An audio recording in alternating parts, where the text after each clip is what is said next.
C'est facile de se retrouver dans un tourbillon où on a l'impression de ne plus avoir d'emprise sur la suite des choses. Puis de se dire ensuite, qu'est-ce que tu veux, c'est comme ça la vie. Histoire d'oublier un peu, d'avaler la pilule, on va parfois s'acheter de petites gâteries. Ça peut fonctionner pendant un moment peut-être, mais ça ne réglera pas le problème de fond pour autant. Est-ce que le principal irritant est, par exemple, le fait de travailler de trop longues heures? Pire, d'avoir le sentiment d'être prisonnier d'un emploi ou d'un domaine d'activité qui nous fait plus triper et qu'on devra endurer pendant encore plusieurs années avant de finalement prendre notre retraite et profiter de la vie. Prendre un pas de recul pour réfléchir à la façon dont on aimerait vivre notre vie est une étape nécessaire à faire et à refaire.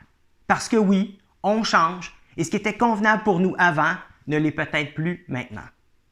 C'est un peu comme quand on décide de planifier un voyage. Personne ne nous en voudrait de considérer nos intérêts. Et nos intérêts, ça se peut que ce ne soit plus les mêmes que quand on avait 20 ans. Pour s'assurer d'être satisfait par rapport à ce voyage et par rapport à notre vie, il va être important d'écouter nos aspirations, mais aussi d'avoir le courage de passer à l'action. Comme Jack Canfield l'a déjà si bien dit, ou bien vous créez votre vie, ou bien vous la remettez entre les mains du hasard.